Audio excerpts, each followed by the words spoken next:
En el caso de la moda vamos a aplicar esta otra fórmula para el caso de datos agrupados, que ahora se les voy a ir explicando cómo hacer. Antes de empezar a aplicar la fórmula, tenemos que averiguar cuál es la clase modal. La clase modal es la clase que tiene mayor frecuencia. Entonces, ustedes se fijan en la frecuencia absoluta, cuál es el número más grande, en este caso es 25. Entonces la clase modal es la clase 80-100, que la voy a anotar acá. Y de esa clase sacamos, similar a la mediana, vamos a sacar los datos que nos pide la fórmula. Límite inferior de la clase, en este caso sería 80. F sub i viene a ser la frecuencia absoluta de la clase. Ustedes se fijan, la clase 80-100, la frecuencia absoluta es 25. F sub i menos 1 viene a ser la frecuencia absoluta anterior.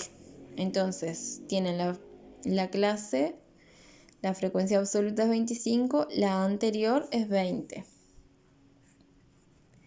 Y F sub i más 1 viene a ser la frecuencia absoluta siguiente. Si acá es 25, la siguiente es 10.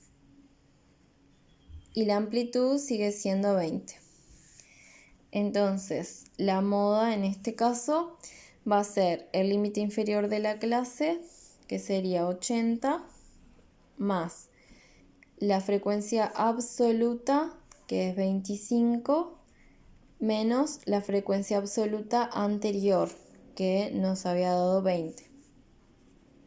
Dividido, y tenemos la frecuencia absoluta, que era 25, menos la frecuencia absoluta anterior, que era 20, más la frecuencia absoluta, que nos había dado 25, menos la frecuencia absoluta siguiente, la F sub i más 1, que nos había dado 10. Todo esto se multiplica por la amplitud, que es 20.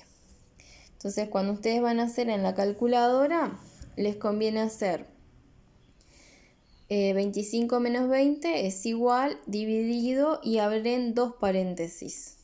Acá en la calculadora abren dos paréntesis. Entonces abren uno, abren el siguiente, ponen 25 menos 20, cierran, más 25 menos 10, cierran y cierran de nuevo.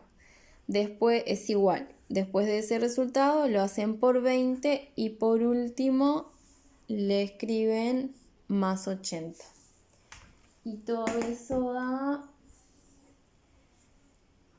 85.